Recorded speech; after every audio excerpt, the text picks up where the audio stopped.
4월 17일 민중민주당 미국평화원정단 필리버스터 라이브 시작하겠습니다. 오늘은 미국 민중사 1권의 7장 풀이 자라는 한, 풀이 자라거나 물이 흐르는 한 함께 보도록 하겠습니다. 부유한 백인 남성들이 지배하는 사회의 모든 종속 집단 가운데 여성이 가장 가까이 있고 가장 내적인 집단이었다면 인디언은 가장 이질적이고 외부적인 존재였다. 여성은 가까이 있을 뿐더러 너무나 필요한 존재였기 때문에 무력보다는 보호에 가까운 대우를 받았다. 인디언들은 필요하지 않았기 때문에 사실 장애물이 됐기 때문에 때로 마을을 불태우기 전에 온정적으로 말할 경우를 제외하고는 오로지 무력으로만 다루어졌다. 그래서 완곡한 용어, 그대로 인디언 이주령을 통해 에팔레치아 산맥과 미시시피강 사이에 백인 거주지가 개척됐고 남부의 모카밭과 북부의 곡창지대, 팽창, 이주, 운하, 철도, 새로운 도시, 태평양까지 이르는 광대한 대륙 제국의 건설 등을 위한 땅이 깨끗하게 마련됐다. 이 과정에서 야기된 인명의 희생은 정확히 셀 수 없으며 피해 또한 어림으로도 측정할 수 없을 정도이다. 대부분의 어린이용 역사책은 이런 사실을 재빨리 건너뛰어버린다. 통계 자료는 모든 사실을 이야기해준다. 마이클 로진의 아버지와 아들에 의하면 1790년 당시 미국인의 숫자는 390만 명이었고 대부분은 대서양 연안 80km 이내에 살았다. 1830년에는 전체 인구가 1300만 명으로 늘어났고 1840년에 이르면 450만 명이 에팔레치아 산맥을 넘어 미시시피 강 연안으로 갔다.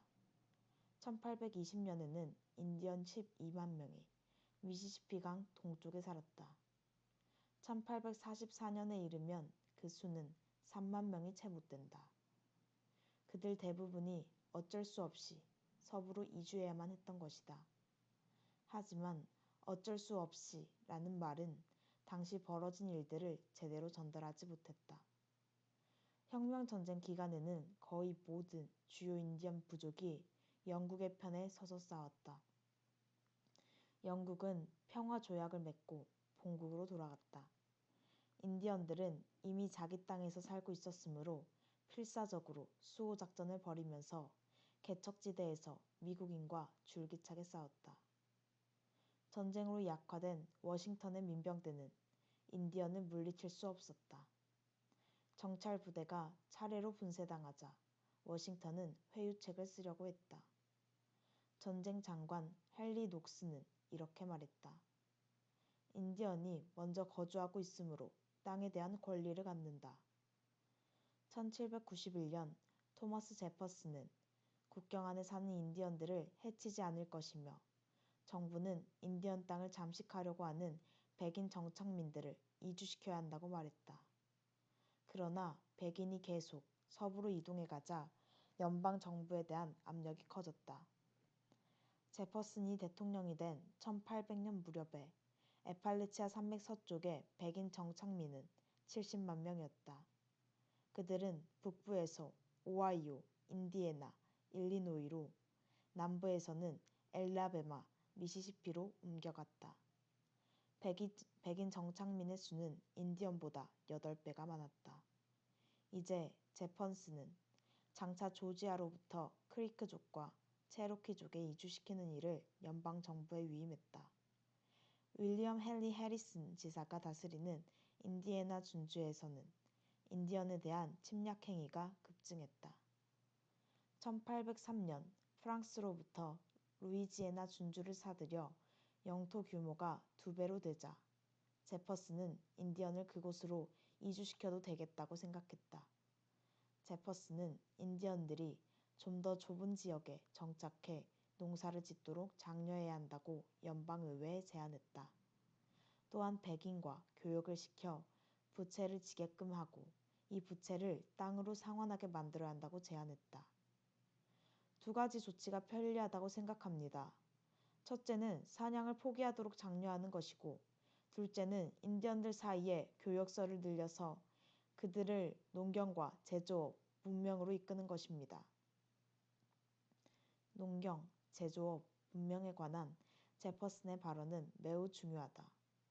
광활한 미 대륙 땅에서 농업, 상업, 시장, 화폐와 근대 자본주의 발전의 길을 열기 위해서는 인디언이 물러나야 했다. 이 모두를 위해서는 토지가 절대적으로 필요했으며 혁명 이후 조지 워싱턴과 펜트리 헬릭을 비롯한 부유한 투기업자들은 거대한 땅을 구입했다. 치카소족은 혁명군의 편에서 싸운 몇 안 되는 인디언 부족 가운데 하나였고, 그들의 땅을 보증한다는 조약을 체결했는데도 그들이 소유한 노스캐롤라이나의 땅이 판매에 붙여졌다. 주 측량 기사였던 존 도넬스는 결국 지금의 채타누가 인근의 토지 2만 에이커를 차지했다. 도넬슨의 사위는 1795년에 토지 거래일로 내시빌에서 22차례나 출장을 다녔다. 그가 바로 앤드루 잭슨이었다. 잭슨은 토지 투기업이자 상인, 노예무역상이었다. 또한 초기 미국 역사상 인디언의 가장 호전적인 적이었다. 잭슨은 1812년의 전쟁으로 영웅이 됐는데, 이 전쟁은 생존을 위한 영국과의 전쟁이라기보다는 새 국가를 플로리다와 캐나다, 인디언 영토로 팽창시키기 위한 전쟁이었다. 쇼니족의 추장이자 저명한 운병가였던 테쿰세는 백인의 침략에 맞서 인디언을 단결시키기 위해 노력했다. 이런 악을 저지하고 막아내기 위한 방법, 아니 유일한 방법은 모든 인디언이 처음에도 그러했고 지금도 여전히 그러해야 하는 것처럼 토지에 대한 공유권과 평등권을 주장하면서 단결하는 것이다.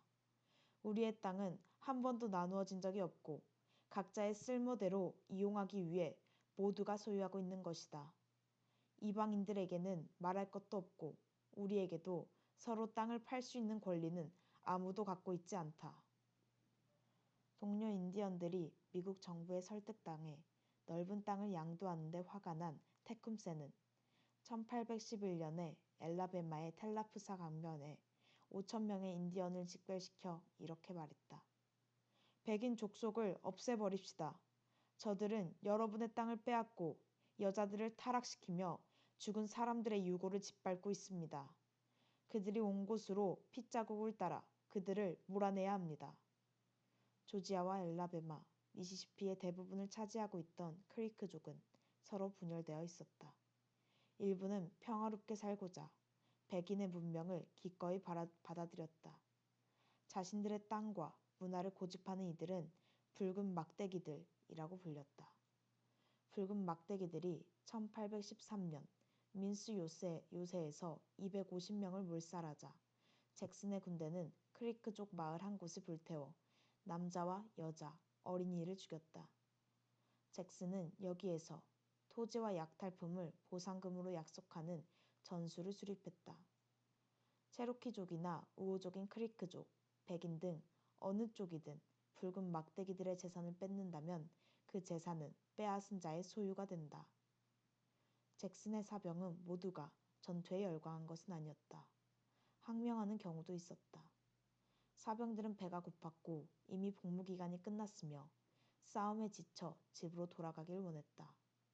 잭슨은 아내에게 보낸 편지에서 한때 용감하고 애국적이었던 자원병들이 이제는 오로지 푸념과 불평만 일삼는 선동꾼, 항명자가 되고 말았소 라고 말했다. 자기 식량을 깨끗하게 간수하지 못하고 총으로 지휘관을 위협했던 17살의 한 병사가 군사재판에서 사형 선고를 받았을 때 잭슨은 감형처공원을 기각하고 사형 집행을 명령했다. 그러고는 총살령 집행대에 소리가 들리지 않는 곳으로 가버렸다. 1,000명의 크리크족과 싸워 아군에는 별 피해 없이 800명을 살상한 1814년의 말편자반곡부 전투회로 잭슨은 국민적 영웅이 됐다. 잭슨의 백인 부대는 크리크족에 대한 정면 공격에 실패했으나 정부와의 우호 관계를 약속받고 전쟁에 가담한 체로키족이 강을 헤엄쳐 건너 크리크 쪽 배후를 기습해 잭슨에게 승리를 가져다 줬다.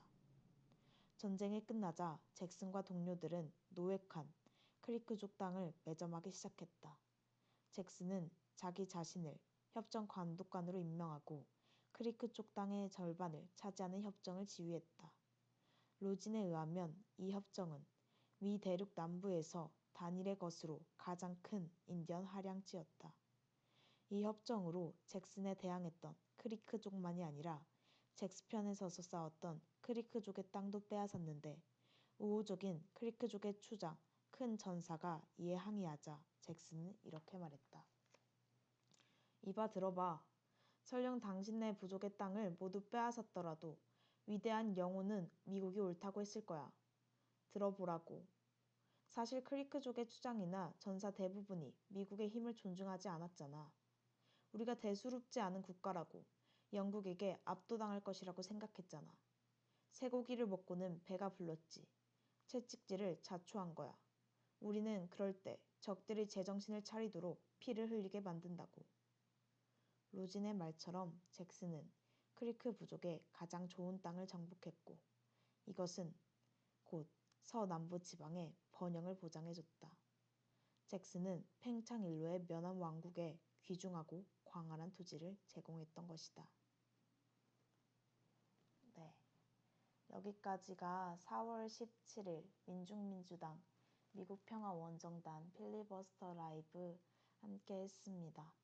네, 어제까지 6장, 어제까지 했던 6장에서는 이제 여성들에 대한 차별에 대해서 알아봤고 이제 7장에서부터는 이제 인디언들 정말 완전히 억압당하고 착취받았던 가장 밑바닥에 있던 인디언들의 모습을 살펴보려고 합니다. 네, 함께 이제 계속해서 저항하고 또 그의 이제 반동적인 세력들이 인디언의 저항을 막기 위해서 수많은 인명 피해를 얻고 땅을 빼앗으려고 획책한 사실을 함께 살펴보았습니다. 네, 내일부터 4월 18일부터 더 자세한 내용 더 함께 알아보도록 하겠습니다. 이상으로 4월 17일 민중민주당 미국평화원정단 필리버스터 라이브 마무리하겠습니다.